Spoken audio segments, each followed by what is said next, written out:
An introduction to the book of Genesis. Genesis was completed by Moses in the wilderness of Sinai in 1513 BCE. Born in 1593 BCE, Moses was a prophet, leader, judge, historian, and mediator. He wrote the first 5 books of the Bible, called the Pentateuch, as well as Job, Psalm 90, and possibly Psalm 91. The name Genesis means origin or birth. The book explains the origin of the universe and how God prepared the earth for people to live on it. The account also describes the origin of the Israelites and their growth in Egypt until the death of Joseph in 1657 BCE. Genesis has 50 chapters. Chapters 1 and 2 outline how God, in 6 periods called days, prepared the earth for humans and then created the first man and woman, Adam and Eve. They were to fill the earth and subdue it, and they had the prospect of everlasting life. In chapter 3, Eve is tempted by a serpent to disobey God. Adam joins her in disobedience, bringing sin and death into the human family. In chapter 6, wicked angels materialize and take women as wives, producing hybrid offspring called Nephilim. Wickedness abounds, and God decides to put an end to all flesh by means of a great flood. Noah, however, has found favor with God, who tells him to build an ark to save his family and the various kinds of animals. In chapters 10 and 11, we read that after the flood, people start to build a city with a great tower, thus defying God's purpose for humans to fill the earth. But God confuses their language, scattering them. Chapters 11 to 25 focus on Abraham, a man of faith. In chapter 12, Jehovah tells Abraham, then called Abram, to enter the land where he would one day become a great nation, and the means by which all peoples will be blessed. In chapter 15, Jehovah tells Abram to look up and count the stars if he can. So your offspring will become, God says. Did you know? Genesis sets the theme for the entire Bible: the vindication of Jehovah's right to rule and the fulfillment of his purpose for the earth and mankind by means of his kingdom in the hands of a future offspring. This offspring and his work were first foretold at Genesis 3:15. The book of Revelation shows how that offspring crushes the original serpent, Satan, and brings the promised blessings to all obedient mankind. In chapter 19, God destroys Sodom, Gomorrah, and neighboring cities because of their gross sexual immorality. In chapter 22, Jehovah tells Abraham to sacrifice his son Isaac. But when Abraham attempts to do so, Jehovah stops him and reaffirms his earlier promises concerning Abraham's future offspring. Chapters 24 to 50 focus largely on Isaac, his twin sons Jacob and Esau, and Jacob's son Joseph. Isaac blesses Jacob, who then goes to distant Padan Aram. There, by means of Leah, Rachel, and their 2 maidservants, Jacob fathers many children, including 11 sons. Jacob then returns to Canaan, where God changes his name to Israel, and where Rachel gives birth to Jacob's 12th son. Chapters 37 to 41 tell how Jacob's 17-year-old son Joseph is sold by his brothers and becomes a slave to Potiphar, a court official of Pharaoh. Potiphar's wife later tries to seduce Joseph, but fails. She accuses him of sexual assault, and he is imprisoned.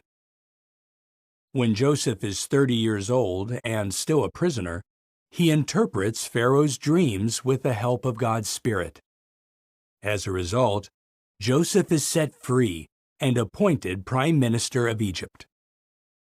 In chapters 42 to 47, Joseph is reunited with his family, who settle in Egypt as alien residents. Chapter 49 contains Jacob's deathbed prophecy about his sons.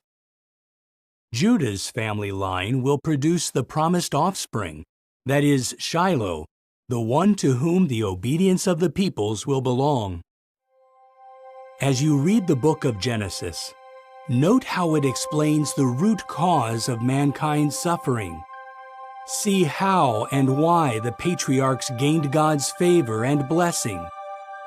And read how Jehovah's promises to those men of faith point forward to Jesus Christ, the King of God's kingdom. An introduction to the book of Exodus.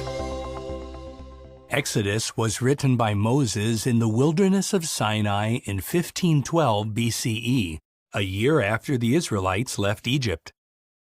The book covers a period of 145 years, from Joseph's death in 1657 BCE to the construction of the tabernacle in 1512 BCE. Exodus tells us how Jehovah delivered the Israelites from slavery in Egypt, how he organized them into a nation, and how he taught them how to worship him. Exodus has 40 chapters. In chapter 1, we learn that the Israelites have increased at an extraordinary rate, causing Pharaoh to subject them to harsh slavery. Chapters 2 to 4 relate events around Moses' birth, his adoption by Pharaoh's daughter, and his flight to the land of Midian after killing an Egyptian who was oppressing a Hebrew. Many years later, Jehovah commissions Moses to lead Israel out of Egypt. In chapters 7 through 10, Moses, using his brother Aaron as spokesman, repeatedly tells Pharaoh to send Israel away, but Pharaoh refuses to do so. Jehovah responds by bringing 10 plagues on Egypt. These include turning the Nile River into blood, covering the land with frogs, and inflicting boils on man and beast. In chapter 12, God institutes the Passover. He also brings the 10th and final plague, the death of the firstborn.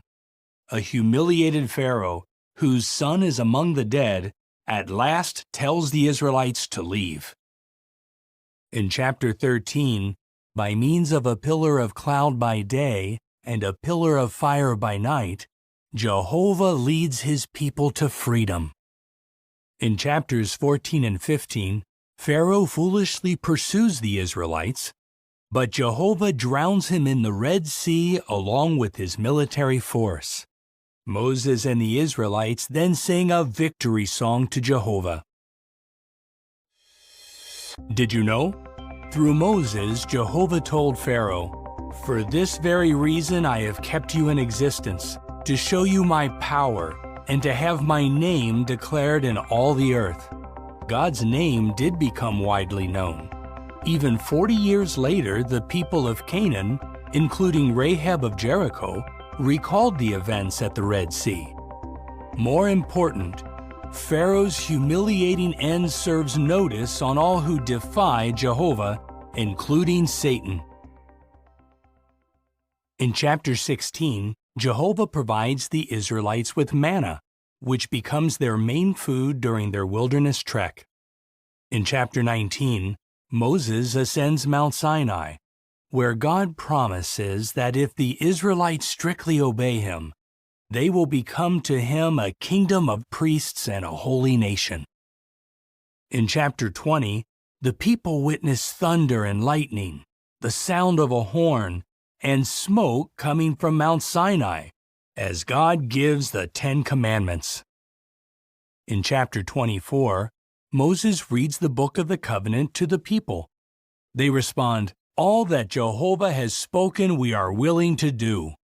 Chapters 25 to 40 deal largely with the priesthood, the construction of the tabernacle, the Ark of the Covenant, the lampstand, and other sacred items.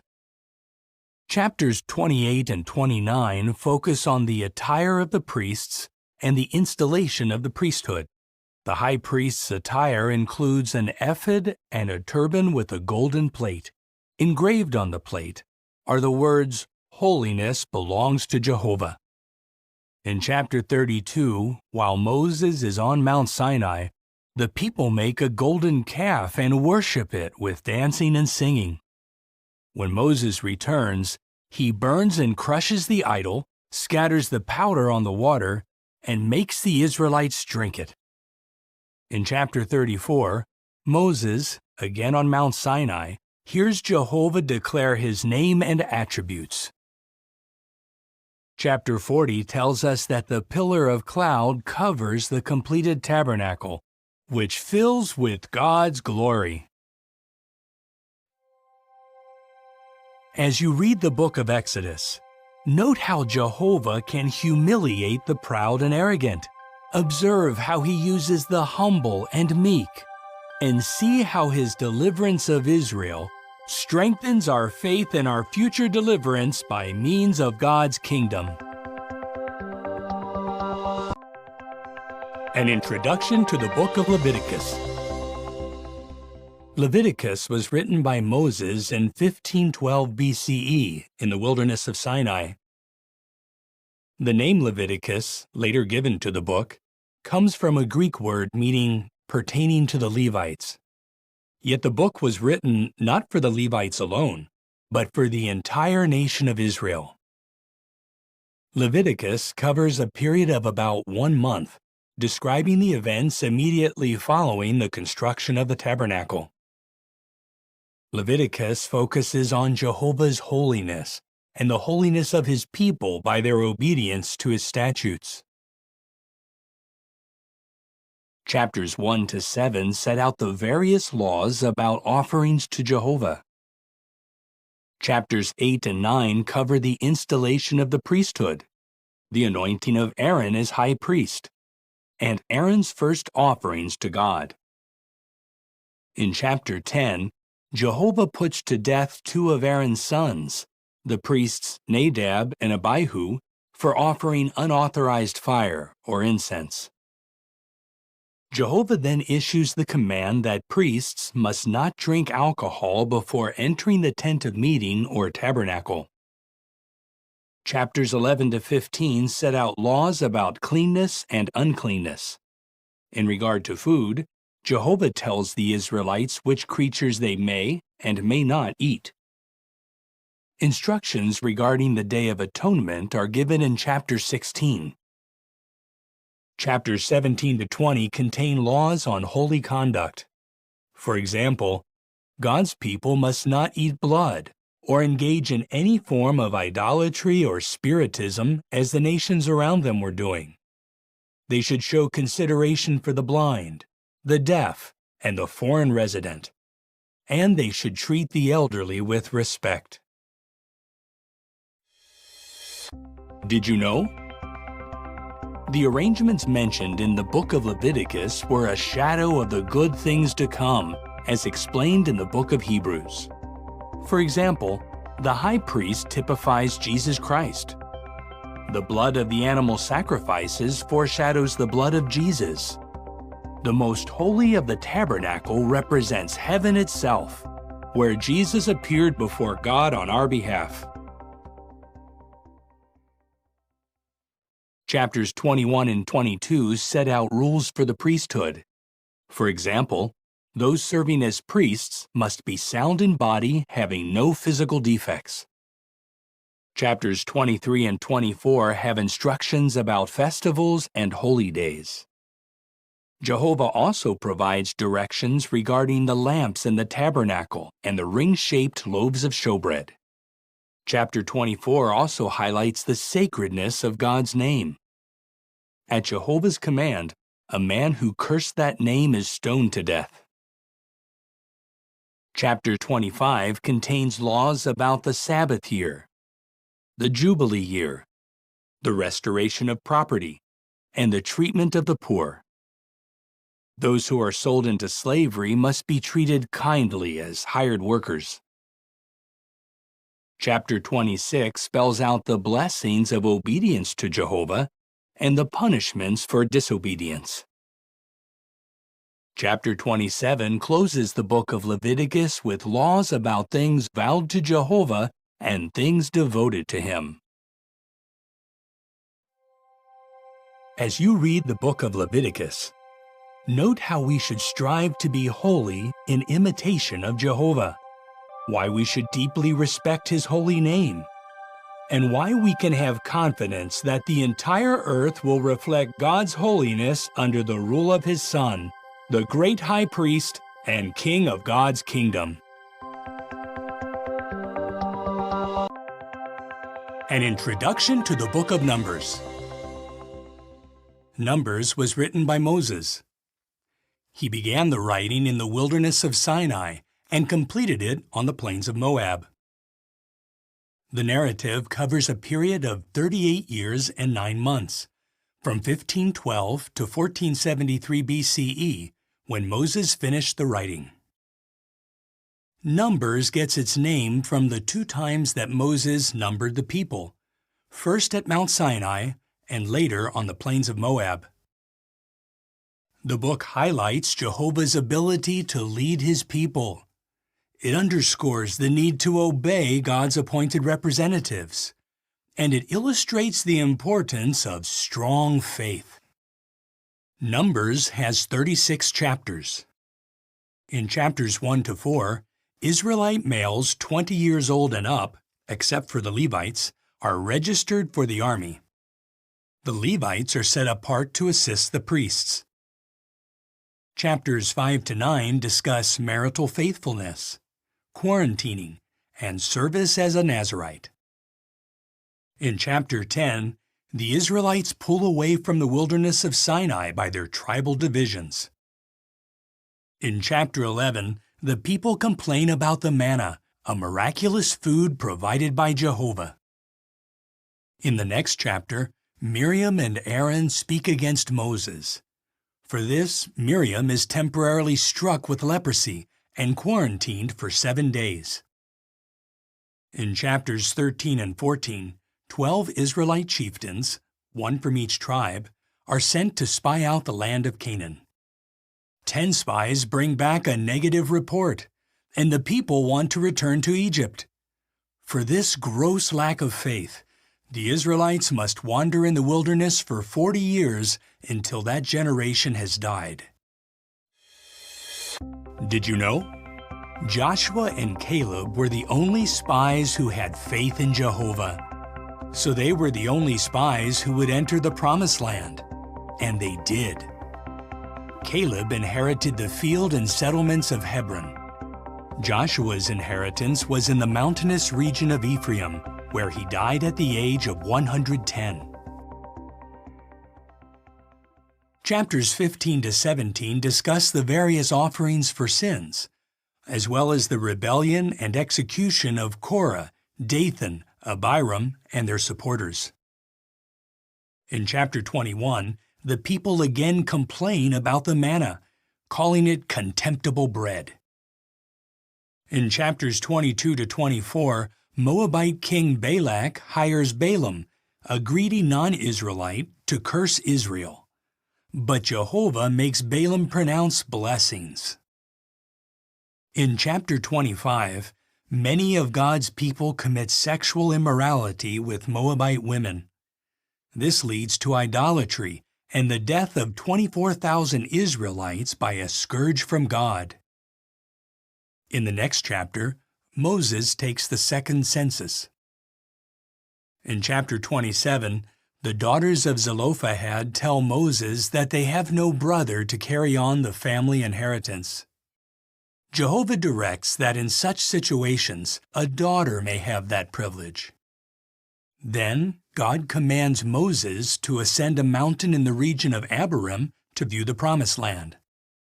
Because Moses is soon to die, Jehovah tells him to appoint Joshua to lead Israel into Canaan. Chapters 31 to 36 discuss the apportioning of Canaan and other matters as the Israelites prepare to cross the Jordan River. As you read the book of Numbers, note how Jehovah patiently guides his people. See why we need to obey those appointed to take the lead among us, and reflect on our need for strong faith as we approach a far greater promised land, the new world under God's kingdom. An introduction to the book of Deuteronomy. Deuteronomy was written by Moses on the plains of Moab in 1473 BCE, just before the Israelites entered the Promised Land.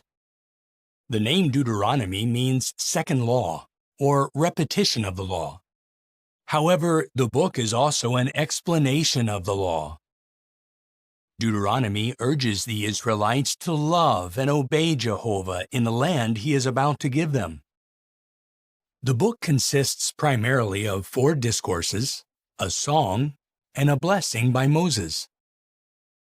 In the first discourse, found in chapters 1 to 4, Moses reviews Israel's history after the Exodus and urges the people to remember what Jehovah has done for them. For example, Moses reminds them that Jehovah eliminated the faithless and cowardly generation that, 40 years earlier, feared the inhabitants of Canaan. In the second discourse, contained in chapters 5 to 26, Moses exhorts the people to obey God's commandments, not out of mere duty, but because they love Him with all their heart, soul, and strength. Did you know? In the ancient world, foreigners often had no legal rights, and widows and fatherless children faced many difficulties. In Israel, however, Jehovah's law applied to and benefited all, including foreigners, widows, and fatherless children. Jehovah loves these individuals, and His people should love them too. In chapter 7, Moses tells the Israelites that Jehovah will clear away the nations in the Promised Land, which are more populous and mightier than Israel. In chapter 8, Moses describes Israel's inheritance as a good land, with streams of water, wheat, barley, grapevines, fig trees, pomegranates, olive oil, and honey. But it is a land filled with false worship. So in chapter 12, the Israelites are commanded to pull down the altars to false gods, to shatter the sacred pillars, to burn the sacred poles, and to cut down the graven images. In chapter 16, Moses reminds God's people to celebrate the Passover, as well as the 3 great festivals: the Festival of Unleavened Bread, the Festival of Weeks, and the Festival of Booths. Chapter 18 contains a prophecy about a future great prophet. Moses says, "Jehovah your God will raise up for you from among your brothers a prophet like me. You must listen to him." The third discourse in chapters 27 and 28 sets out the cursings for disobedience and the blessings for obedience. After the nation crosses the Jordan River, the cursings are to be recited on Mount Ebal, where half of the tribes are to stand. The other tribes are to stand on Mount Gerizim and bless the people. Chapters 29 and 30 contain Moses' fourth discourse, in which he makes a covenant with the people, telling them to choose life by obeying Jehovah. In chapter 31, Jehovah commissions Joshua as Moses' successor. Joshua should be courageous and strong as he leads the nation into its God-given land. Chapter 32 records the Song of Moses, which powerfully extols God's faithfulness in contrast with the Israelites' unfaithfulness. In chapter 33, we read the blessing that Moses pronounced on the Israelites before his death. In the final chapter, Moses ascends Mount Nebo, where he is shown the Promised Land. Jehovah says, "I have let you see it with your own eyes, but you will not cross over there." Moses then dies at 120 years of age, and Jehovah buries him in a secret location in Moab. As you read the book of Deuteronomy, see how Jehovah blesses those who love him. Note how he withholds his blessing from those who disobey him. And discern how the principles behind God's law are reflected in the teachings of Jesus, the prophet like Moses, who is also the king of God's kingdom. An introduction to the book of Joshua. The book of Joshua is named after its writer, Joshua the son of Nun, who succeeded Moses as leader of Israel. The book likely covers a period of more than 20 years, starting in 1473 BCE and ending in about 1450 BCE when the book was completed. The book of Joshua can be divided into 4 sections: Israel's entry into Canaan, the conquest of the land, the apportioning of it to the individual tribes, and Joshua's final exhortations. The book provides valuable lessons on the need for courage, faith, and obedience, especially when God's people face strong enemies. In chapters 1 and 2, Jehovah tells Joshua to be courageous and strong. The Israelites prepare to cross the Jordan River, and Joshua sends out 2 spies who go to Jericho. The spies go to the home of Rahab, a prostitute. Moved by faith in Jehovah, she hides the spies, thereby disobeying the order of the king. In chapters 3 to 6, Israel miraculously crosses the Jordan River on dry ground, even though the river is at flood stage. The Israelites observe the Passover and begin to eat the produce of the land. Joshua then meets a man with a drawn sword. The man is the prince of Jehovah's army. Through him, Jehovah tells Joshua how to conquer Jericho. Chapters 6 to 12 describe the conquest of the Promised Land. In chapter 6, Jericho falls. Only Rahab and her father's household are spared. In chapter 7, Achan is exposed for disobediently taking spoil from Jericho. He is put to death along with his family, who no doubt helped to conceal his sin. Did you know? Rahab and Achan provide contrasting lessons in faith and obedience.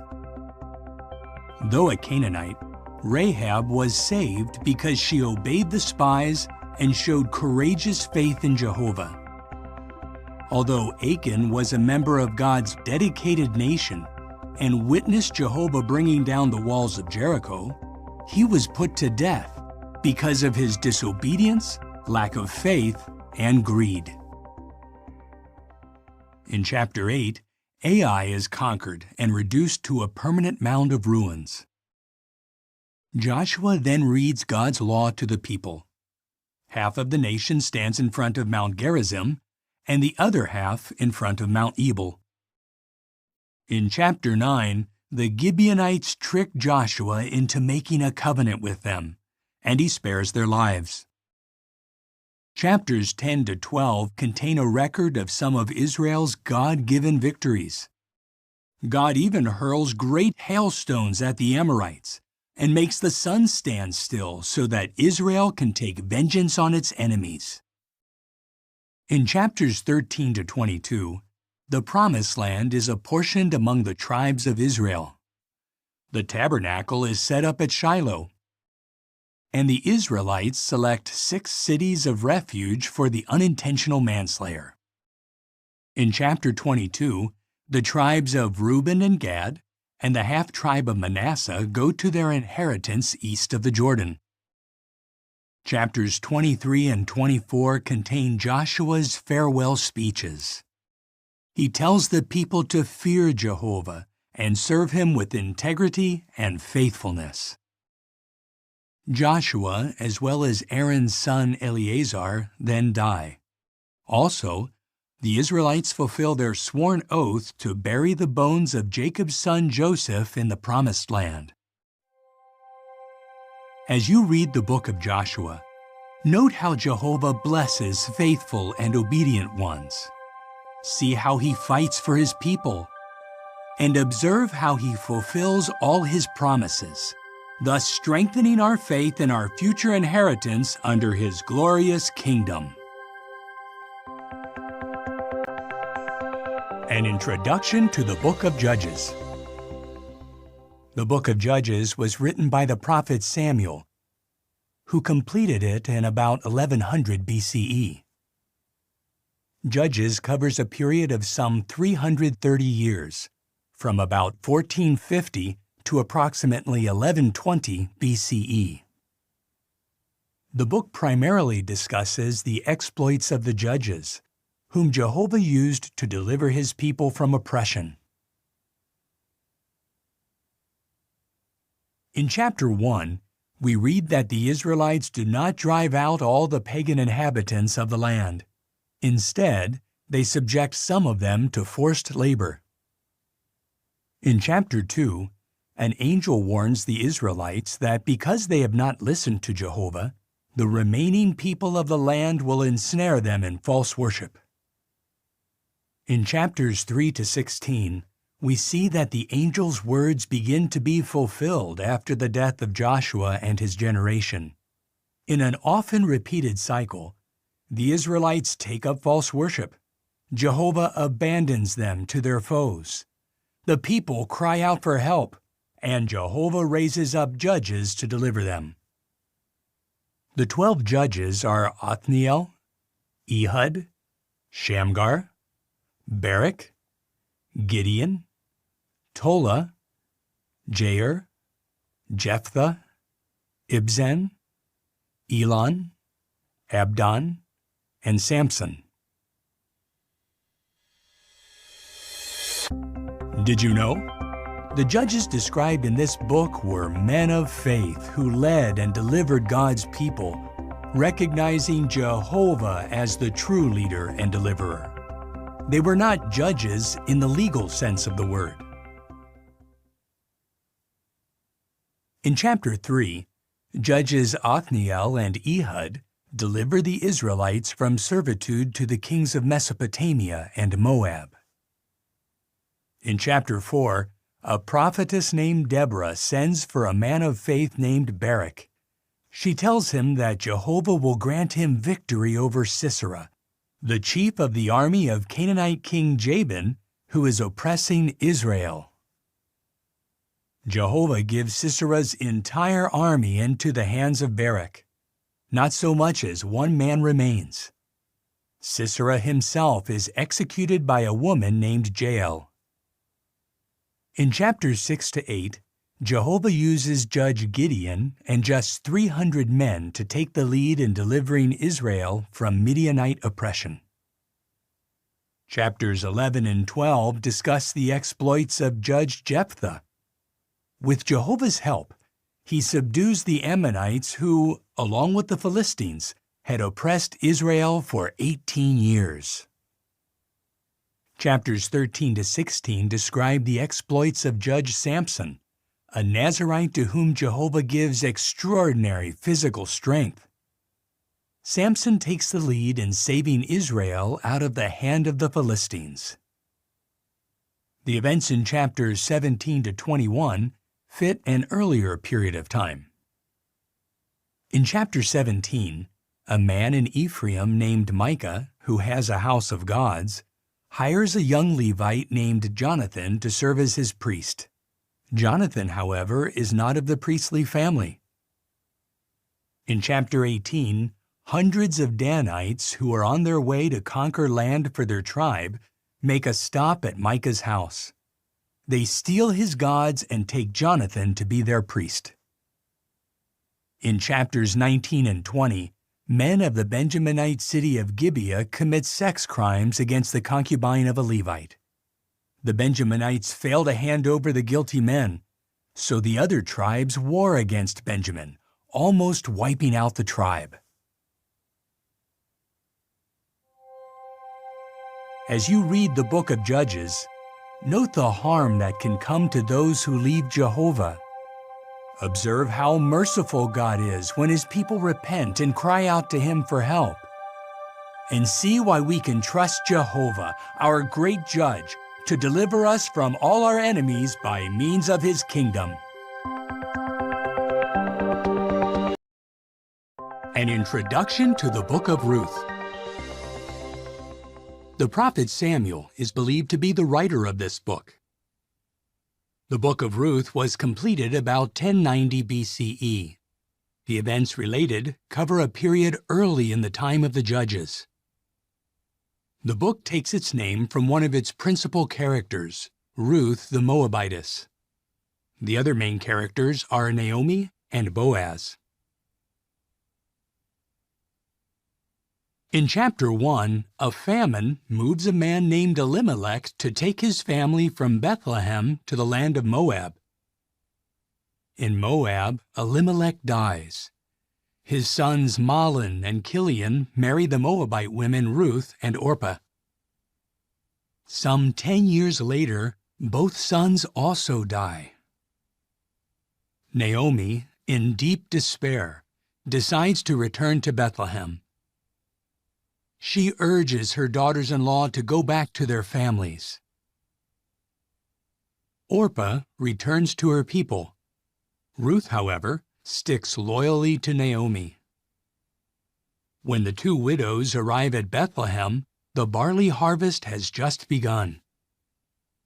In chapter 2, Ruth, by chance, gleans in a field belonging to Boaz, who is related to Naomi's late husband. Recognizing Ruth's fine qualities, Boaz tells her to continue gleaning in his fields. When Ruth later tells Naomi that she had gleaned in the fields of a man named Boaz, Naomi says, "The man is related to us. He is one of our repurchasers." In chapter 3, Naomi instructs Ruth to ask Boaz to act as repurchaser. He and Ruth could then raise up offspring for Naomi in order to carry on the family line of Elimelech. Boaz is willing to perform this loving deed, but he tells Ruth that Naomi has a closer male relative who could repurchase her. In chapter 4, Boaz goes to the Bethlehem city gate where he meets with the other male relative, who is referred to as so-and-so. When the relative, in the presence of 10 city elders, learns of his obligations, he declines to help. Boaz then publicly accepts the responsibilities of repurchaser. Boaz now marries Ruth, and they have a son, whom the neighbor women name Obed. Did you know? Boaz set a fine example of obedience to Jehovah. He did all in his power to help Naomi and Ruth by applying God's law on repurchase, taking no shortcuts. The book concludes, Obed became father to Jesse, and Jesse became father to David, who became a king of Israel and an ancestor of the Messiah. As you read the book of Ruth, see how Jehovah turns tragedy into triumph. Observe how he rewards those who love and obey him. And note how the book contributes to the history of David's family line, which produced the King of God's kingdom.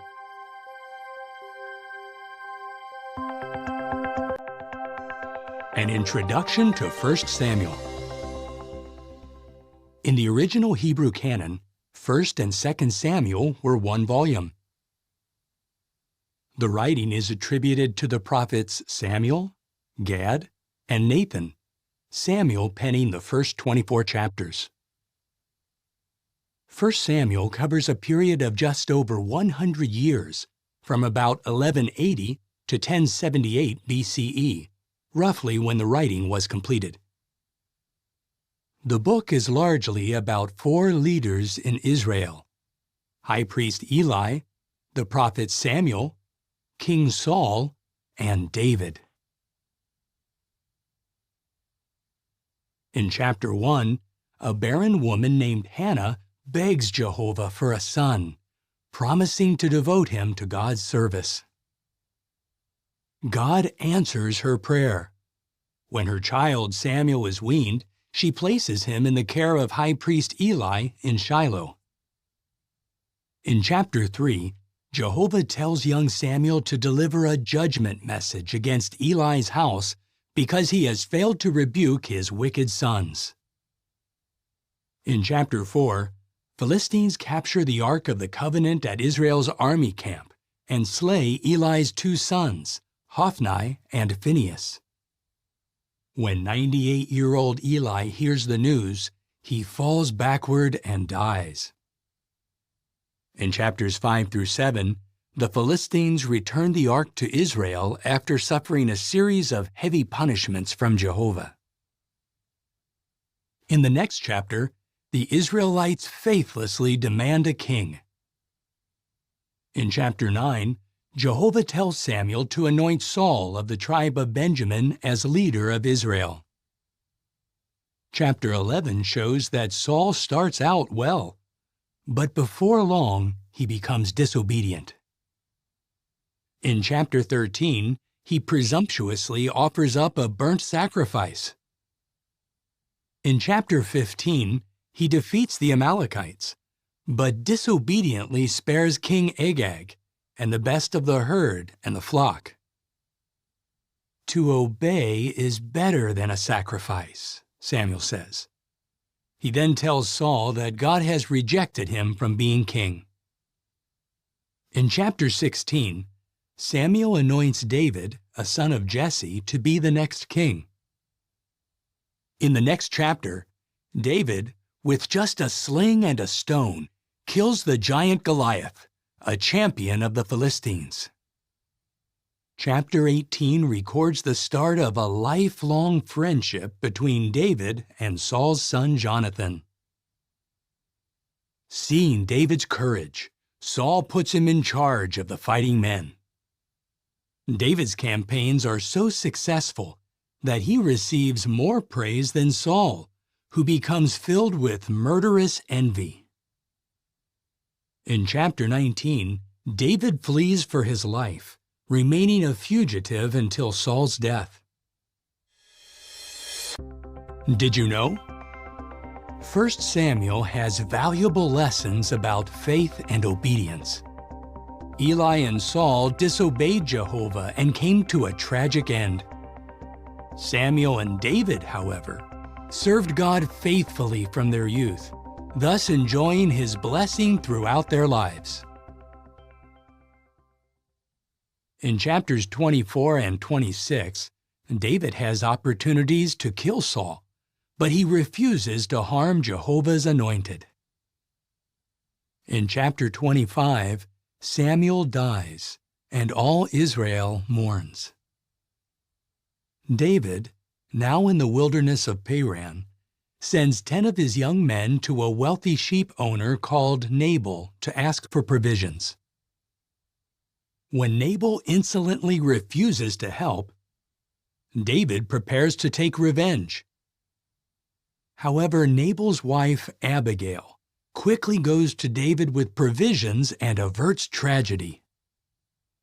In chapter 31, 1 Samuel closes with the death of Saul and 3 of his sons, who are buried under a tamarisk tree in Jabesh Gilead. As you read 1 Samuel, note how Eli and Saul brought disgrace upon themselves. See why Jehovah loved Samuel and David. And read how God built for David a lasting house, which eventually led to the Messiah, the King of God's kingdom. An introduction to 2 Samuel. In the original Hebrew canon, 1 and 2 Samuel were one volume. The prophets Gad and Nathan, who completed the writing of 1 Samuel, wrote all of 2 Samuel. The narrative covers a period of some 37 years, from 1077 to about 1040 BCE, when the writing was completed.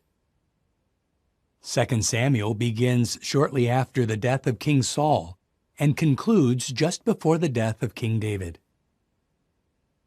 The book is an intimate and honest account of David's life, as he sought to follow Jehovah with all his heart. In chapter 1, David receives tragic news. Saul and his son Jonathan have died in battle. Deeply grieved, David composes a dirge and calls it the bow. The rest of 2 Samuel can be divided into two sections. Chapters 2 to 4 cover David's kingship over Judah. Chapters 5 to 24 cover his rule over all Israel. In chapter 2, David goes to Hebron, where he is made king over the tribe of Judah. Meanwhile, Saul's army chief Abner makes Saul's son Ishbosheth king over the other tribes. In chapters 3 and 4, however, Abner and Ishbosheth are put to death, and in the following chapter, the people make David king over all Israel. David then captures the Jebusite stronghold of Zion and moves his capital there from Hebron. Zion becomes known also as the City of David. In chapter 6, David has the Ark of the Covenant brought to Jerusalem.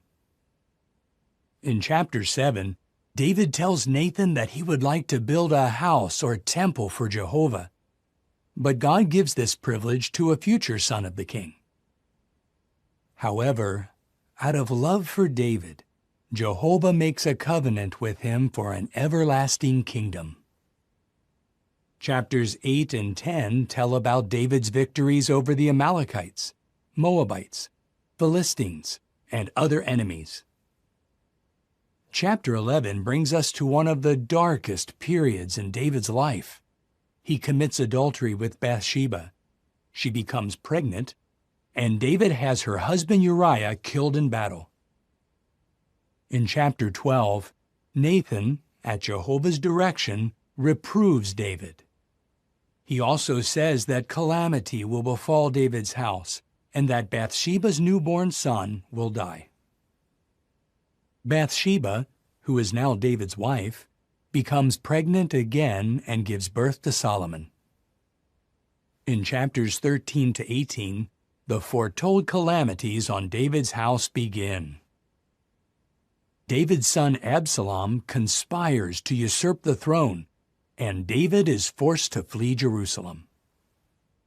In chapter 18, David's men defeat Absalom's, and Joab puts Absalom to death. Did you know? 2 Samuel powerfully illustrates the Bible's honesty. Even the failings of Israel's great leaders are openly exposed. We also see that truly repentant sinners, while reaping what they have sown, can be forgiven. In chapter 23, David humbly acknowledges, "The Spirit of Jehovah spoke through me. His word was on my tongue." In chapter 24, David is incited to register the nation. This bad act angers Jehovah, who brings a scourge on the people. At the prophet Gad's direction, David buys the threshing floor of Araunah the Jebusite, builds an altar there, and offers up sacrifices to God. At Jehovah's command, the scourge against Israel is halted. As you read 2 Samuel, see how honestly God's prophets recorded Israel's history. Observe how sin can have tragic consequences. And note God's promise to give David a lasting kingdom, a promise fulfilled in Jesus Christ, the Son of David and King of God's kingdom. An Introduction to 1 Kings. 1st and 2nd Kings were originally one volume, which was later made into two. Jeremiah is believed to be the writer. 1 Kings continues where 2 Samuel leaves off. The account covers a period of some 129 years, beginning about 1040 BCE with King David's final days, and ending in about 911 BCE, when King Jehoshaphat dies. In the first part of the book, after the death of King David, Israel enjoys peace and prosperity under Solomon's rule. In the second part, false worship takes root, and Israel is split into two kingdoms. In chapter 1, Solomon is anointed as king. In chapter 3, Jehovah blesses King Solomon with extraordinary wisdom, along with riches and glory. In chapter 4, God's people prosper under Solomon's rule.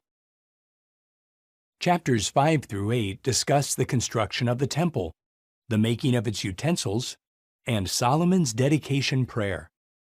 In chapter 10, the Queen of Sheba hears a report about Solomon and then travels to Jerusalem to see him. After observing the king's wisdom and prosperity, she says, "Look, I had not been told the half." In chapter 11, Solomon, in disobedience to Jehovah, loved many foreign women. These pagan wives gradually incline Solomon's heart to worship other gods, including Ashtoreth and Milcom. After reigning for 40 years, Solomon dies, and his son Rehoboam takes the throne.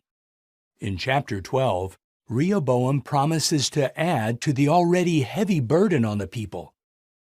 10 tribes revolt and make Jeroboam their king. Rehoboam is left with the tribes of Judah and Benjamin. Jeroboam sets up the worship of golden calves to discourage his subjects from worshiping in Jerusalem. Idolatry becomes entrenched in the northern kingdom, and this leads to oppression, power struggles, and assassinations. In chapters 14 and 15, Rehoboam and Abijam after him allow false worship to take root in the southern kingdom. Did you know? About 33 years after Solomon inaugurated the temple, Jehovah allowed Pharaoh Shishak to plunder its treasures. This shows that Jehovah is pleased not by impressive buildings, but by pure worship. In chapter 15, Asa becomes king in Jerusalem, and he does what is right in God's eyes. He is succeeded by his son Jehoshaphat, who imitates his good example. The next chapter mentions a number of wicked kings in the northern kingdom. These include Ahab, who marries the pagan princess Jezebel. She and her husband bring Baal worship into the kingdom. In chapter 18, the prophet Elijah proposes a test on Mount Carmel to show who is the true God, Jehovah or Baal. Jehovah demonstrates that he is the true God. In chapter 19, Elijah flees for his life when he receives a death threat from Jezebel. Jehovah appears to Elijah at Mount Horeb and comforts him in a calm, low voice. He gives Elijah further assignments. In the final chapter, Ahab disregards the prophet Micaiah's warning against fighting Syria. As a result, Ahab is killed in battle. His son Ahaziah takes the throne in Israel. Later, Jehoshaphat also dies, and his son Jehoram becomes king in Judah. As you read 1 Kings, note how false worship leads to great suffering. See how true worship promotes peace and happiness. And take comfort that Solomon's wisdom pales in comparison to that of Jesus Christ, the incorruptible King of God's kingdom. An Introduction to the Book of Ezra. The book was written by Ezra, a priest from the family line of Aaron. Ezra was a man of faith who made a diligent study of the Scriptures, and as a priest, had the responsibility to teach God's Word to others. He was also a skilled copyist, a job that required meticulous attention to detail. This thoroughly researched account picks up right where he concluded the book of 2 Chronicles, following the Jewish captivity in Babylon. He wrote this book in about 460 BCE in Jerusalem. Did you know? The books of Ezra and Nehemiah were combined on one scroll. Later, though, the scroll was divided into the two books we have in our Bibles today. The book of Ezra contains 10 chapters. Chapters 1 through 6 describe the return of a small group of Jews to Jerusalem. In 537 BCE, they rebuilt the altar and celebrated the Festival of Booths, thus ending the 70-year desolation. In the following year, the foundation of the temple was laid. And although opposition halted the work for a time, the house of Jehovah was completed by 515 BCE. In chapters 7 to 10, we jump forward almost 50 years to 468 BCE, as Ezra recounts his own perilous journey to Jerusalem. Upon arrival, Ezra was shocked to find that serious sins have taken place among the Jews. He approached Jehovah in public prayer, and action was taken to restore the spiritual condition of the people. As you read the book of Ezra, take note of how Jehovah fulfilled his promise to free his people from exile in Babylon and to restore true worship in Jerusalem. Important steps leading to the appearance of the Messiah. An introduction to the book of Nehemiah. Nehemiah was a faithful Jewish man who served in the royal Persian court of Shushan. He had the high-ranking position of cupbearer to King Artaxerxes. Sometime after 443 BCE, the book of Nehemiah was written in Jerusalem. It begins by describing events that happened about 12 years after those in Ezra's account. The book contains 13 chapters that cover events that began in 456 BCE to sometime after 443 BCE. However, the first 12 chapters focus on what took place just within the first year. The events in chapters 1 and 2 began to take place near the end of 456 BCE. Men from Jerusalem told Nehemiah about the deplorable condition of the city's walls and gates. Nehemiah prayed to God for direction. In answer to Nehemiah's prayer, the Persian king sent him to Jerusalem as governor and granted him permission to rebuild the walls. Upon arrival, Nehemiah inspected the city walls. He then gathered the people and announced his mission with the words, "Let us rebuild the walls of Jerusalem." The mission to rebuild Jerusalem marked the beginning of the 70 weeks of years mentioned in Daniel's prophecy. At the end of 69 weeks of years, the Messiah would appear. Chapters 3 to 6 recount the rebuilding of Jerusalem's walls and gates despite enemy opposition. Did you know? A large workforce of men and women repaired Jerusalem's walls in just 52 days. Chapters 7 to 12 show how Nehemiah and Ezra took the lead in helping the people return to true worship. The people gathered to hear the law being read and explained. Next, the 8-day Festival of Booths was held. After this, the walls of Jerusalem were inaugurated. Nehemiah continued as governor of Jerusalem for 12 years before returning to his duties under King Artaxerxes.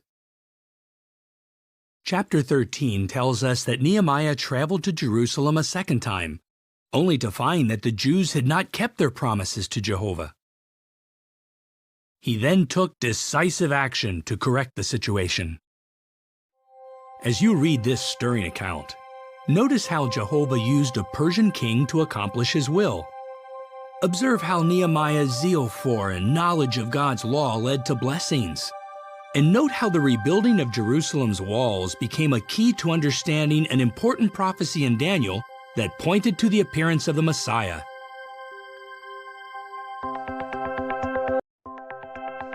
An introduction to the book of Esther.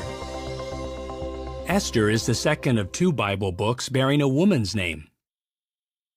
The Jewish woman Esther is featured prominently in the account, which was most likely written by Mordecai, Esther's older cousin. When Esther was orphaned, Mordecai became her guardian. Esther and Mordecai became part of the court of King Ahasuerus. The royal court was in Shushan. The city of Shushan was located in the heart of the Persian Empire, which spanned from India to Ethiopia. The book of Esther records events that began in 493 BCE. It was written about 475 BCE and completed before the books of Ezra and Nehemiah were written. In Esther's day, a small remnant of Jews had already returned to rebuild the temple in Jerusalem, but many others still lived throughout the Persian Empire. The book of Esther contains 10 chapters. Chapters 1 and 2 record the Persian king's search throughout the empire for a new queen. Esther was finally chosen. Chapters 3 to 7 disclose how Haman, an enemy of God's people, rose to the position of prime minister and hatched a plot to annihilate the Jews. Haman used the king's signet ring to seal a decree ordering the death of all the Jews, including Mordecai. If successful, Haman's plan would have cut off the family line leading to the Messiah.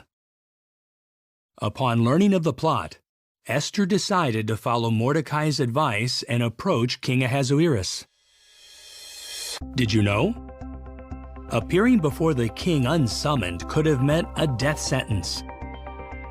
Only if the king held out his golden scepter could the offender be spared. Esther courageously approached the king and exposed the wicked plot. Upon learning of it, the king was so furious that he had Haman executed. Chapters 8 to 10 relate how Mordecai is appointed prime minister in place of Haman. Esther and Mordecai enacted a new legal decree, sealed with the king's own signet ring, that authorized the Jews to defend themselves when attacked. The decree was sent throughout the empire. Jehovah gave the Jews a great victory and preserved the family line leading to the Messiah. As you read this book, note how Mordecai and Esther skillfully used the Persian legal system to protect the Jews, how Jehovah can deliver his people out of any situation, and how young Esther courageously risked her life to protect God's people and the family line leading to the Messiah. An introduction to the book of Job. This book is grouped with 4 other poetic books, and it is among the oldest books in the Bible. It was completed by Moses about 1473 BCE, toward the end of the Israelites' 40-year trek in the wilderness. The man Job lived in Uz. Shem, a forefather of Abraham, was likely an ancestor of Job as well. Even though Job was not an Israelite, he was a worshiper of Jehovah. Job was very wealthy. He had many servants and owned thousands of sheep, camels, and other livestock. He and his wife had 10 children, and he was highly respected in his community. However, all of this was lost because of a series of tragic events. At the time Job's trials took place, Jehovah said that there was no one like Job on the earth. Therefore, we can place these events after the death of the faithful man Joseph, but before Moses became leader over Israel. The book of Job contains 42 chapters. Chapters 1 and 2 reveal events that took place in the heavens. Satan challenged Jehovah, and claimed that Job would not remain faithful when faced with adversity. Chapters 3 to 31 contain several rounds of debates between Job and his three companions, Eliphaz, Bildad, and Zophar. Eliphaz ridiculed Job's integrity and implied that man is useless to God. Bildad suggested that Job was suffering as punishment for his sins. Zophar harshly insinuated that Job was wicked. Job attempted to defend himself from these accusations, but in doing so, he made incorrect statements about Jehovah. In chapters 32 to 37, after listening to what Job and his companions had to say, the young man Elihu offers wise counsel. Then, in chapters 38 to 41, Jehovah, speaking out of a windstorm, corrects Job's thinking with thought-provoking questions about creation. Did you know? The book of Job describes the earth as suspended upon nothing, a fact that was not widely recognized until centuries later. In the final chapter, God commands Job's three companions to offer a sacrifice and tells them that Job will pray in their behalf. Jehovah then restored Job's health and reputation, gave him double the wealth he had before, blessed him with 7 more sons and 3 more daughters, and allowed him to live for an additional 140 years. As you read this book, pay attention to how this account proves that Jehovah is not the cause of human suffering, how events in the heavens help us to understand the issue of universal sovereignty, and how the outcome of Job's trials gives us a glimpse of future kingdom blessings for those who remain loyal to Jehovah. An introduction to the Book of Psalms. Psalms is a compilation of sacred songs, which have been an important feature of true worship that highlight giving praise to Jehovah. In fact, God's name, Jehovah, and a shortened form of it, Jah, appear almost 800 times throughout the book. The writing of the book of Psalms spanned about 1,000 years. Moses is considered to be the earliest composer. The Psalms were compiled after the return of the Jews to Jerusalem from Babylonian exile, apparently by the scribe Ezra. Although Jehovah inspired such men as Solomon, the sons of Korah, the house of Asaph, and others to pen these moving expressions of faith, more than half of the Psalms are attributed to David. The different experiences in David's life provided the background for many of the Psalms.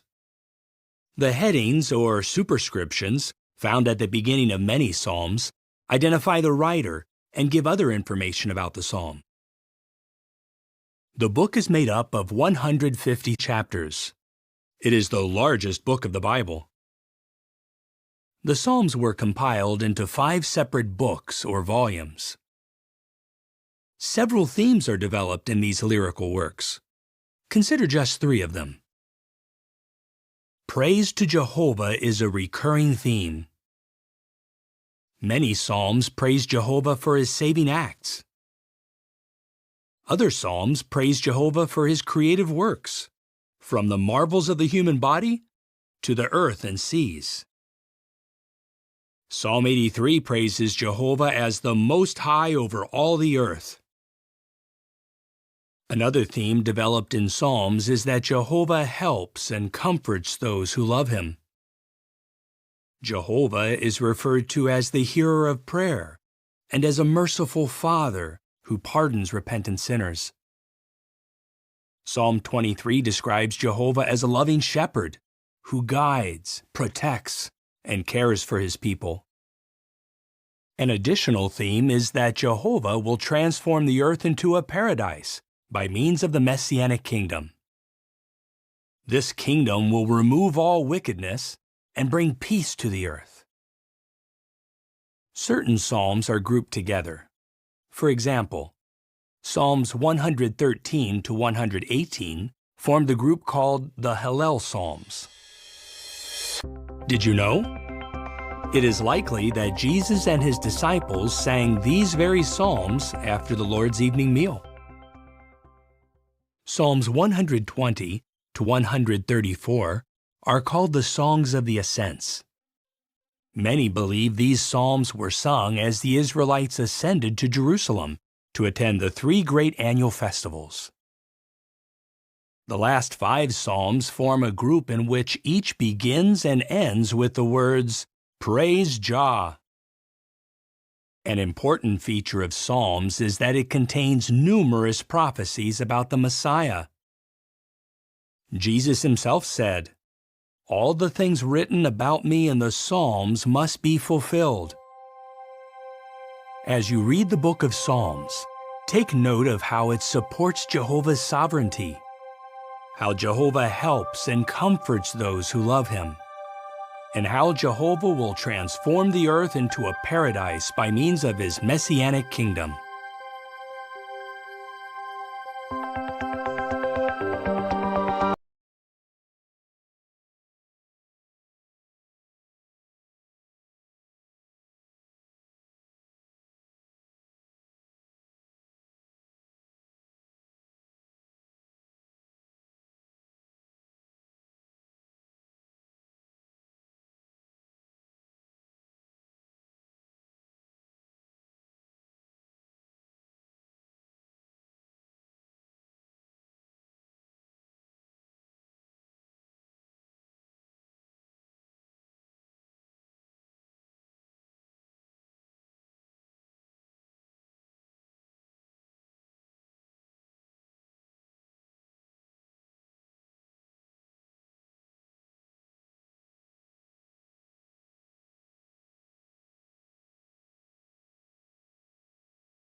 An introduction to the book of Ecclesiastes. King Solomon, who ruled over Israel from Jerusalem, wrote this book. Ecclesiastes was completed many years into Solomon's reign, but before his fall into idolatry. Ecclesiastes contains 12 chapters. In chapter 1, Solomon discusses the futility of human activity. In chapter 2, he looks for meaning in life by evaluating his many pursuits. Solomon writes that pursuing wealth and magnificent accomplishments is like chasing after the wind. Chapters 3 to 6 present observations by Solomon that help us cultivate godly wisdom. He shows that there is an appointed time for everything. He encourages hard work, and he extols the benefits of friendship. He refers to the enjoyment of food and the rejoicing over one's work as the gift of God. Chapters 7 to 11 provide a sobering discussion of life in this world. Solomon observes that life is short, and that man needs to use his time, energy, and resources in the best way possible. This will help him make a good name or reputation with God. Did you know? Solomon alluded to the Earth's water cycle centuries before scientists understood this process. In chapter 12, he encourages young ones to make wise choices before the challenges of old age arrive. Then he sums up all that he discussed with the words, "Fear the true God and keep his commandments, for this is the whole obligation of man." As you meditate on the book of Ecclesiastes, note which pursuits are futile and which are worthwhile. How godly wisdom helps us enjoy the gift of life, and how cultivating a relationship with God leads to a truly meaningful life under the rule of God's kingdom.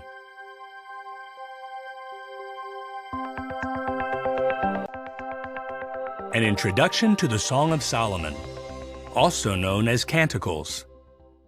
King Solomon wrote this poetic book in Jerusalem. It was composed sometime after the temple was built. Of the many songs composed by Solomon, this is considered his greatest. The main character is the Shulamite girl. Other characters included in this drama are the Shulamite's brothers, the shepherd, Solomon, the daughters of Jerusalem or ladies of Solomon's court, and the daughters of Zion or women of Jerusalem. The song is presented through a series of conversations in which the speakers are constantly changing. Although the characters speaking are not named, they can be identified by what they say or what is said to them. The Song of Solomon consists of 8 chapters. Chapters 1 and 2 contain events that take place near the town of Shunem, which was also called Shulam. The Shulamite girl is brought into Solomon's camp, but she resists his advances and declares that she can love only her dear shepherd. Did you know? Shunem was the birthplace of David's nurse Abishag, and the place where the prophet Elisha often stayed with a family. Chapters 3 to 8 describe events that take place in Jerusalem. Solomon returns to his court, taking the Shulamite with him in an effort to impress her. The Shulamite tells the daughters of Jerusalem, or ladies of Solomon's court, not to arouse love in her for Solomon.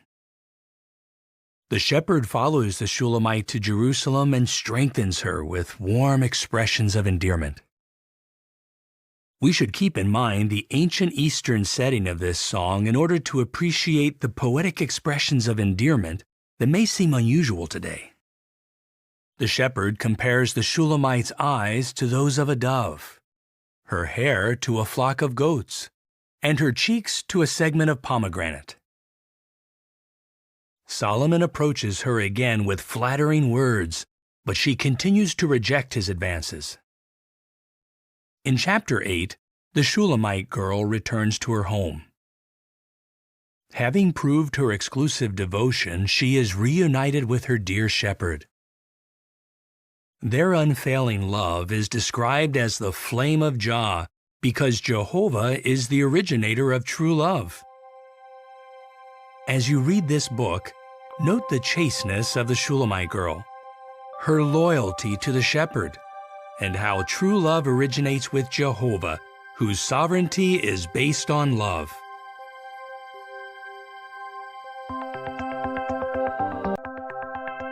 An introduction to the book of Isaiah.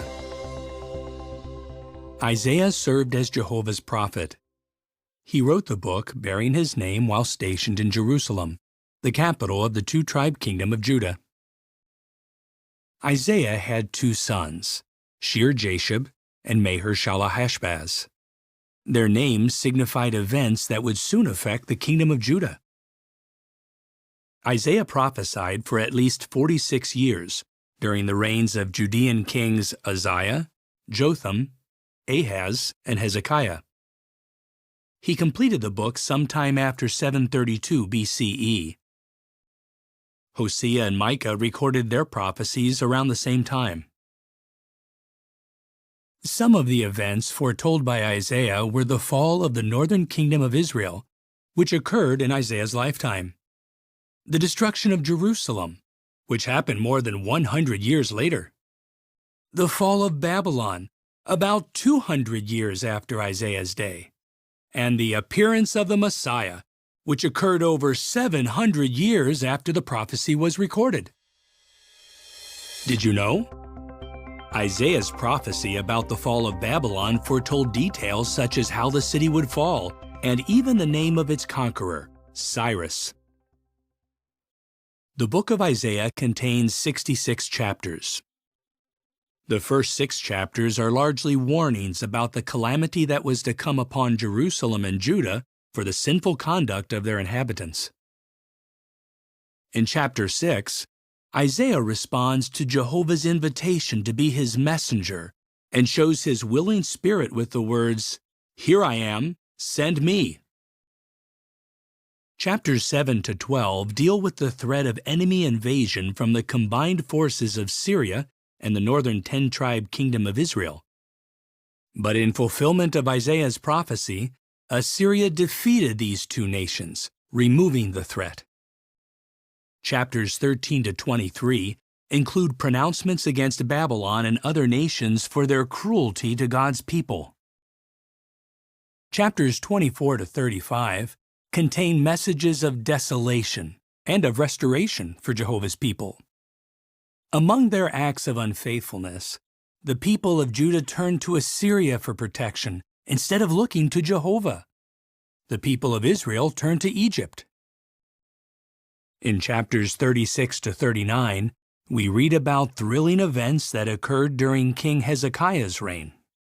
The Assyrian king Sennacherib invades Judah and threatens to destroy Jerusalem if the city does not surrender. Hezekiah prays to Jehovah for deliverance. Jehovah reassured Hezekiah that Jerusalem would be safe, and then miraculously delivered his people by sending an angel who destroyed 185,000 Assyrian warriors in just one night. Despite this deliverance, Judah's sins would eventually lead to Jerusalem's destruction and the Jews' exile in Babylon. In chapters 40 to 66, Jehovah comforts his people and promises to restore true worship to Jerusalem after they return from exile. You will notice that often Isaiah's prophecy focuses on God's kingdom, in which the Messiah rules and restores true worship forever. Isaiah foretold many details about the Messiah. For example, that he would be born of a virgin, come from the family line of David, reside in Galilee, and cure the sick. Jesus Christ and his apostles quoted Isaiah's prophecy more than any other to make clear the identification of the Messiah. Jesus even read Isaiah 61, 1 and 2 in the synagogue in Nazareth and applied the words to himself. As you read the book of Isaiah, note how Jehovah's prophetic judgments always come true, how Jehovah provides salvation for those who trust him, and how the foretold reign of the Messiah will bring everlasting peace to the earth.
An introduction to the Book of Lamentations. The prophet Jeremiah composed the Book of Lamentations shortly after witnessing the siege and destruction of Jerusalem by Babylon in 607 BCE. Jeremiah expresses deep sadness over the catastrophe that befell Jerusalem. The book is organized into 5 chapters, or poems. In chapter 1, the city of Jerusalem is described as a princess who is desolated by her enemies and becomes an abandoned widow and slave on account of her many sins. Chapter 2 reveals that it was Jehovah himself who brought about Jerusalem's destruction. Those who pass by its ruined walls are amazed at the complete devastation. In chapter 3, Jeremiah speaks of the desolate nation as an afflicted man who pleads with Jehovah to remember his pitiable and homeless state. However, Jeremiah shows a waiting attitude and expresses hope that Jehovah will, in his loyal love and mercy, restore the nation. Chapter 4 shifts attention to Jehovah's temple. Although it was once the glorious center of true worship, it was now devastated. Jeremiah relates the horrific conditions, deprivation, famine, and death that existed in Jerusalem during its final siege. Did you know? The first 4 chapters are acrostic poems. In each one, successive verses or groups of verses begin with a different letter of the Hebrew alphabet. Chapter 5 is written from the perspective of Jerusalem's former inhabitants, who have lost their homes and freedom. Jeremiah likens them to orphans without a father, who humbly beg Jehovah for mercy and salvation.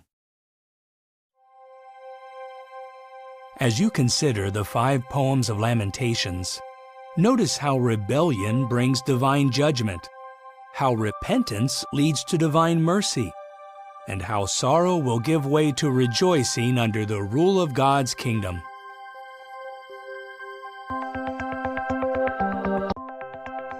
An introduction to the book of Ezekiel. Ezekiel was the son of a priest and served as a prophet of Jehovah. He lived in Judah until 617 BCE when Judean King Jehoiakim was forced to surrender to Babylon. Ezekiel was among the Jewish exiles whom King Nebuchadnezzar took to Babylon at that time. In 613 BCE, Jehovah commissioned Ezekiel to prophesy to the exiled Jews living in Babylonian captivity. Ezekiel faithfully fulfilled his assignment for at least 22 years. He completed his book in about 591 BCE. Ezekiel's prophetic work overlapped that of Obadiah and Jeremiah in Judah and of Daniel in Babylon. The sanctification of Jehovah's name is highlighted throughout the book of Ezekiel. The expression Sovereign Lord Jehovah appears 217 times. The book of Ezekiel has 48 chapters. In chapters 1 to 3, we read about the awe-inspiring visions Ezekiel sees by the river Kibar. During an intense windstorm, Ezekiel beholds 4 magnificent living creatures, or cherubs. Each one has 4 faces, that of a man, a lion, a bull, and an eagle. These faces reflect attributes that Jehovah possesses. Ezekiel is awed by a vision of the heavenly part of Jehovah's organization, which is represented by a celestial chariot directed by God's Spirit. Chapters 4 to 24 contain Jehovah's judgment against Jerusalem and her rebellious, idolatrous people. Ezekiel often communicated Jehovah's prophecies by means of symbolic actions. For example, Jehovah had Ezekiel engrave the city of Jerusalem on a brick and stage a mock siege against it. As a sign of the coming siege, He laid on his side for 430 days. In chapters 25 to 32, Jehovah turns his attention to the surrounding nations. They receive an adverse judgment because of their opposition to his people. Through Ezekiel, Jehovah foretells destruction for the city of Tyre and her king. Did you know? The prophecy against Tyre was fulfilled in 2 stages. Years after Nebuchadnezzar devastated the mainland city, Alexander the Great completed the destruction by building a causeway to the island city of Tyre, using the rubble remaining from Nebuchadnezzar's conquest. Chapters 33 to 48 contain a message of hope and of the restoration of pure worship. In chapters 40 to 48, we read of Jehovah giving Ezekiel a vision of a temple. This vision of the temple underscores Jehovah's high standards for true worship. As you study this prophetic book, take note of Jehovah's awe-inspiring qualities, Ezekiel's unswerving obedience to his instructions, and Jehovah's promise to unite all mankind in pure worship by means of the kingdom.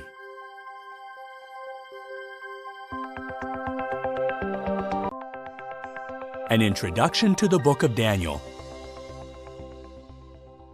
Daniel wrote this prophetic book in Babylon. He was taken to Babylon, likely as a young Judean prince, along with other nobles.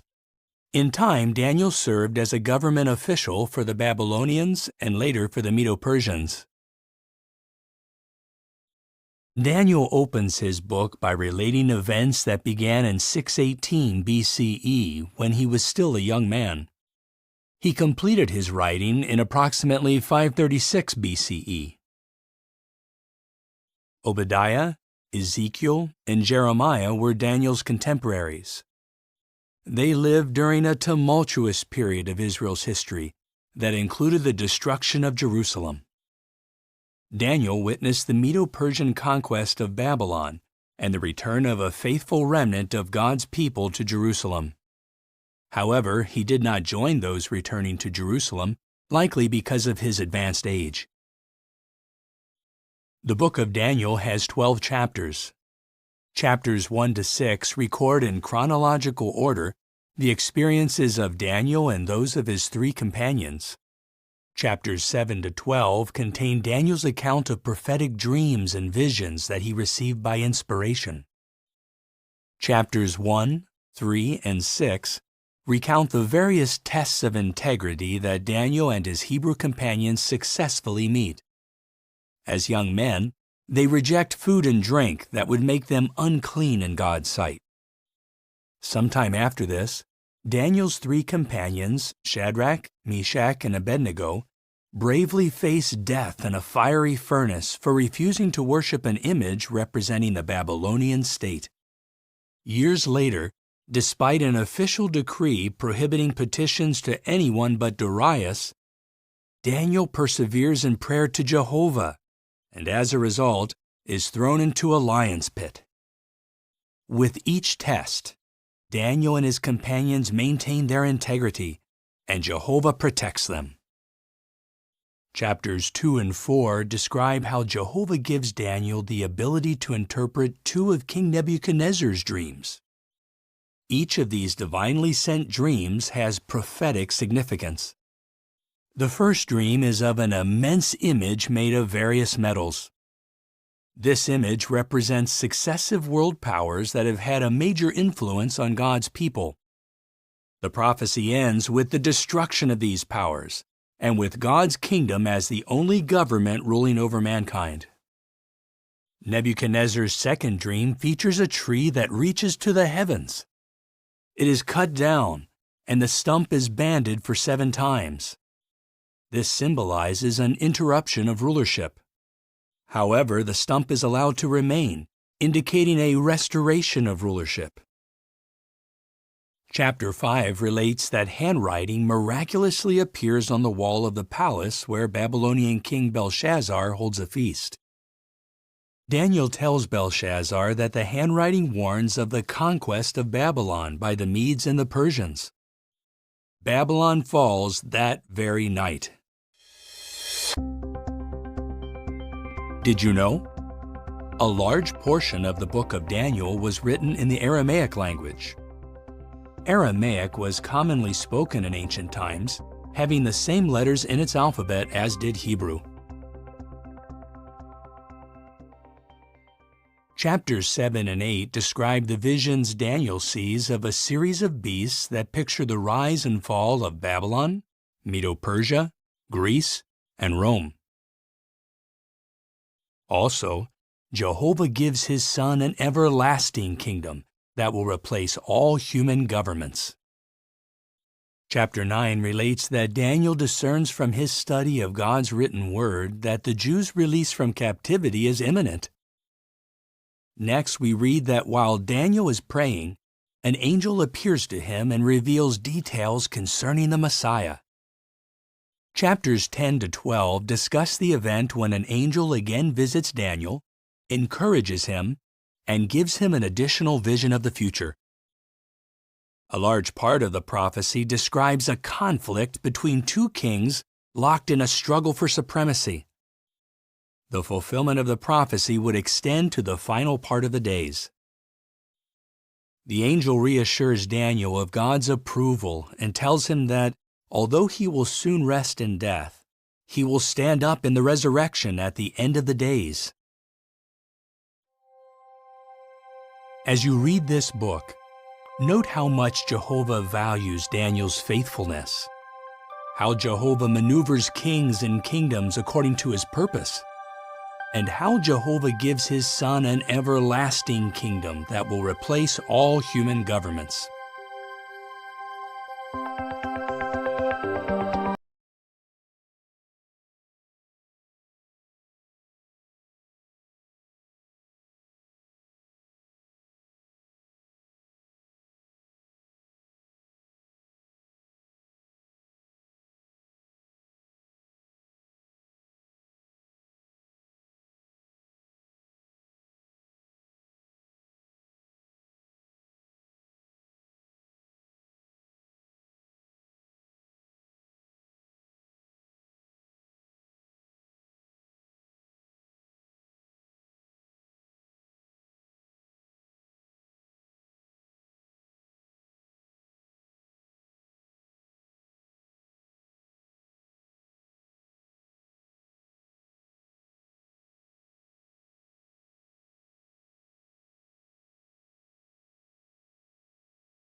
An introduction to the book of Joel.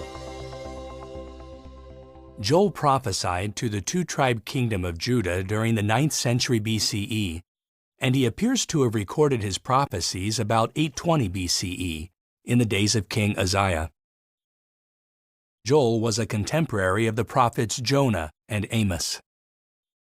The book contains 3 chapters, and it warns of the approaching day of Jehovah. Chapters 1 and 2 mention a locust plague that will devastate the land, leaving famine in its wake. The locusts have teeth like those of a lion. They run like horses, scale walls like soldiers, and sound like chariots charging into battle. Although false worship flourishes in Jerusalem and Judah, Jehovah will not let the rebellious conduct of the people continue. Judah's only hope lies in repenting and turning to Jehovah. Did you know? The Apostle Paul quoted Joel when he said, "Everyone who calls on the name of Jehovah will be saved." Calling on God's name involves knowing Him, trusting Him, obeying Him, and putting Him first in our life. In chapter 3, the nations are called to account for mistreating God's people. They are to be crushed like grapes in a winepress. Then Jehovah promises future kingdom blessings, both physical and spiritual. In heaven and on earth, all will be united in pure worship. As you study the book of Joel, note how those who make themselves enemies of God fare badly. How different the outcome is for those who repent and return to Him, and how Joel's prophecy finds fulfillment in the proclamation of God's kingdom.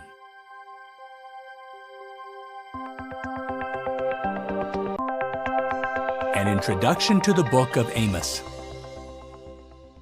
Amos, the prophet who wrote the book bearing his name, describes himself as having been a herdsman and one who took care of sycamore figs. Amos came from the Judean town of Tekoa, located south of Jerusalem. Jehovah sent Amos as a prophet primarily to the northern kingdom of Israel. Amos prophesied sometime within the period from 829 to 804 BCE, during the reign of King Jeroboam II. Amos recorded his prophecy by about 804 BCE, after he returned to Judah. He was a contemporary of the prophets Jonah, Joel, and Hosea. The book of Amos has 9 chapters. Chapter 1 contains judgment messages against a number of surrounding nations. Chapter 2 records pronouncements against Moab, Judah, and the northern 10-tribe kingdom of Israel. Chapters 3 to 6 contain a message of judgment against Israel because of the nation's false religious practices and stubborn refusal to accept discipline. Israel has adopted a greedy, materialistic lifestyle. Luxury-loving wives pressure their husbands to defraud the poor and lowly. Chapters 7 and 8 present a series of impressive visions.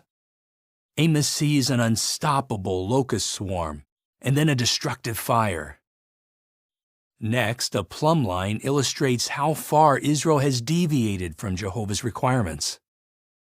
Finally, a basket of summer fruit signifies that Israel's end is near. Did you know? During a meeting of the first century governing body, James, Jesus' half-brother, quoted from the book of Amos to show that Jehovah would gather kingdom heirs from both Jews and Gentiles. Chapter 9 includes Jehovah's promise to raise up the booth of David, referring to the royal line leading to the Messianic kingdom. As you read the book of Amos, note how Jehovah uses humble people to do important work. How those who put faith in material things and ignore God will not prosper, and how Jehovah foretells the establishment of the Messianic kingdom.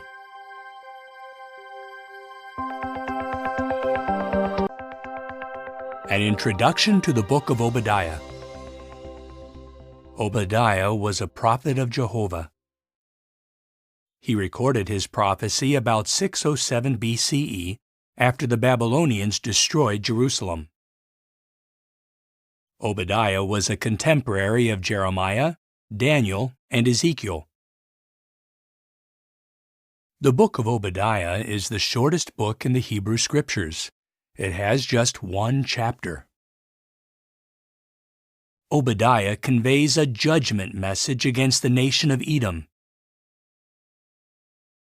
During the destruction of Jerusalem by the Babylonians, the Edomites rejoice at Israel's suffering. Edomites capture fleeing Israelites. They hand them over to the Babylonians and share in taking spoil from the conquered Jews. Did you know? The Edomites were related to the Israelites. They were descendants of Jacob's twin brother Esau. He was given the name Edom, meaning red, after he sold his birthright for some red lentil stew. Obadiah prophesies that the nation of Edom will be plundered at the hands of her former allies.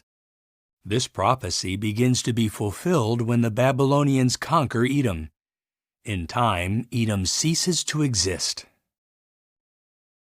In the closing verses, Jehovah promises to restore his people as a unified nation and re-establish true worship in Jerusalem. The book concludes with the statement, "The kingship will become Jehovah's," indicating that Jehovah's kingship will stand vindicated forever.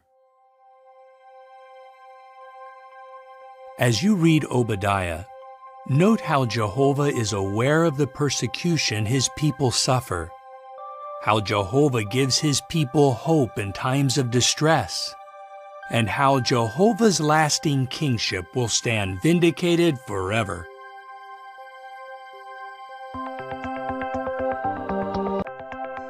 An introduction to the book of Jonah. Jehovah assigned the prophet Jonah to deliver a warning to the Assyrian city of Nineveh. Jonah prophesied sometime during the reign of Israel's king Jeroboam II. Jonah wrote the book bearing his name about 844 BCE. This was about 100 years before Assyria took Israel into exile, and some 200 years before Nahum foretold the destruction of the Assyrian city of Nineveh. Jonah lived about the time of Amos, who also prophesied in the northern kingdom of Israel, and Joel, who prophesied in Judah. The book of Jonah has 4 chapters. In chapters 1 and 2, we learn of Jonah receiving an assignment from Jehovah to go to Nineveh. Overwhelmed, Jonah evades the assignment by boarding a ship headed for Tarshish. Jehovah causes a terrible storm to come up at sea. Jonah knows that he is responsible for the storm and tells the sailors to throw him overboard. When they do, the storm abates. Jehovah sends a huge fish to swallow Jonah. From inside the fish's belly, Jonah prays to Jehovah, and his prayer is heard. Jehovah then commands the fish, and it vomits Jonah out onto dry land. Did you know? Jesus foretold that he would die and be resurrected on the 3rd day. He called this the sign of Jonah the prophet, alluding to Jonah's deliverance from the huge fish. Chapter 3 describes how Jonah carries out his assignment. He preaches the message that Nineveh will soon be overthrown. To Jonah's surprise, however, the Ninevites repent, and Jehovah mercifully spares them. Chapter 4 reveals that instead of rejoicing over the repentance of the Ninevites, Jonah becomes angry. He sets up a shelter outside the city to see what will happen. Jehovah uses a bottle gourd plant and a worm to teach Jonah a valuable lesson in loyal love and mercy. As you read the book of Jonah, note how Jonah accepted correction and fulfilled his assignment, how Jehovah displayed loyal love and mercy toward the repentant Ninevites, and how Jesus used Jonah's experience to foretell his own death and resurrection, which opens the way to everlasting life under God's kingdom.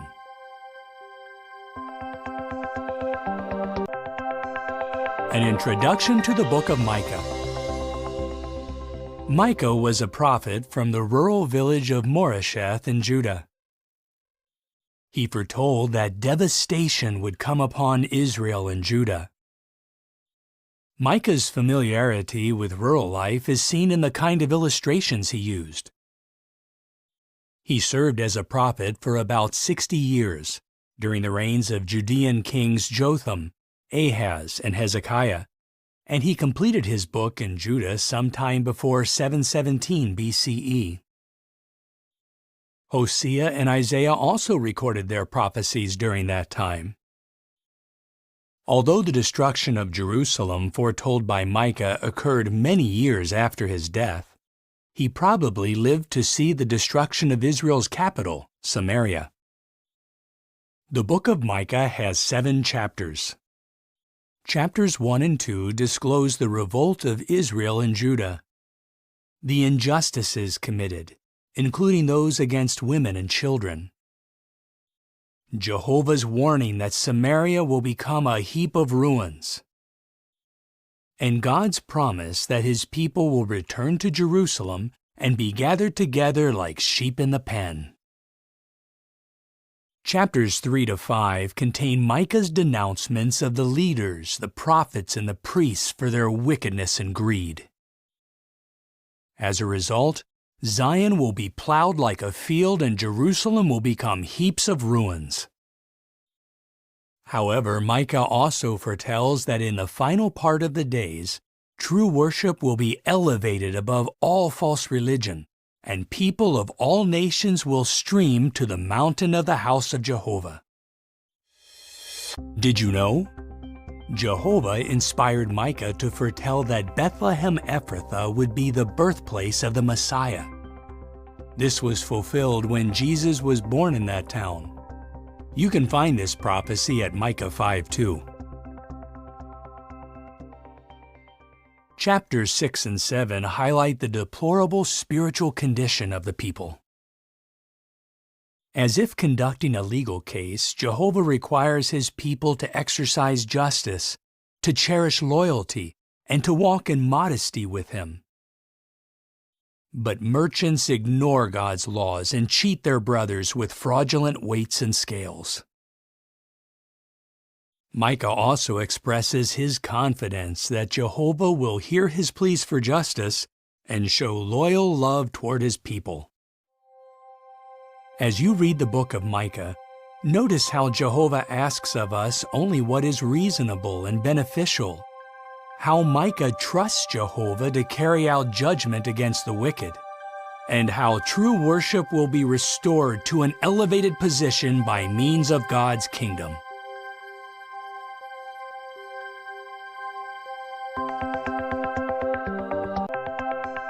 An introduction to the book of Nahum. The prophet Nahum was likely living in Judah when he wrote the book bearing his name. Nahum's message focuses primarily on a single theme: the complete destruction of the Assyrian city of Nineveh. Nineveh, known for its violence and brutality, was referred to as the city of bloodshed. At one time, in response to the judgment message delivered by the prophet Jonah, the inhabitants of Nineveh repented of their wickedness. However, the Ninevites eventually returned to their wicked ways, and about 2 centuries after Jonah's prophecy, Jehovah used Nahum to prophesy against Nineveh again. The book of Nahum was completed sometime before 632 BCE, the year Nineveh was destroyed. Nahum was a contemporary of the prophets Zephaniah and Jeremiah. The book of Nahum contains 3 chapters. In chapter 1, Nahum proclaims Jehovah's judgment against the city of Nineveh. The entire city, with its collection of pagan gods made of wood, stone, and metal, will be completely destroyed. This is good news for the people of Judah. Free from that cruel and dangerous enemy, they can celebrate their festivals in peace. Did you know? We can trace Nineveh's origin back to the days of Nimrod, the founder of the first empire to exist after the flood. Chapters 2 and 3 describe Nineveh's destruction in greater detail. Nineveh was a heavily fortified city with high walls and a moat. But Nahum prophesies that the gates of the rivers will be opened, and the palace will be dissolved. These words were fulfilled in 632 BCE, when flooding caused damage to the city. This permitted the besieging forces of Babylon and Media to capture the city and destroy it. Jehovah's prophetic word through Nahum came true in every detail.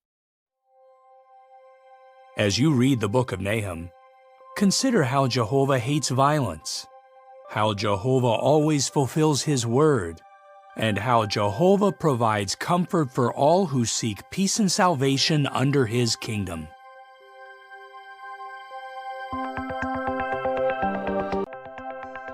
An introduction to the book of Habakkuk. Habakkuk served as a prophet in Judah.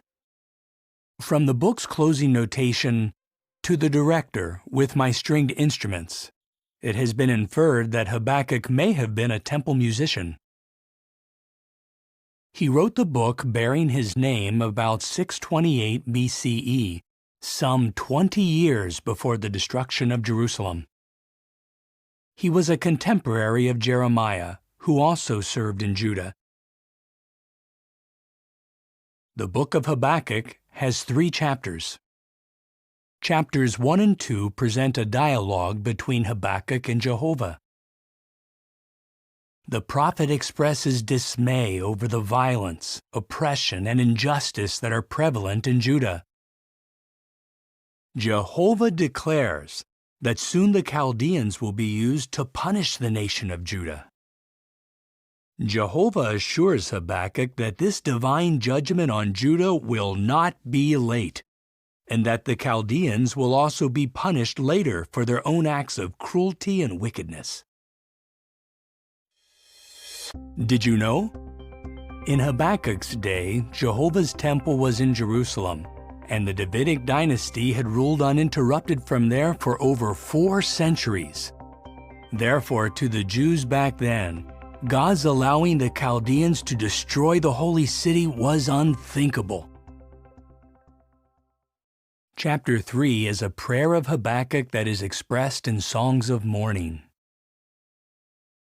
Habakkuk recalls past manifestations of Jehovah's power. Although distressed by the conditions around him, the prophet expresses confidence in Jehovah. Habakkuk declares, "As for me, I will exult in Jehovah. I will be joyful in the God of my salvation."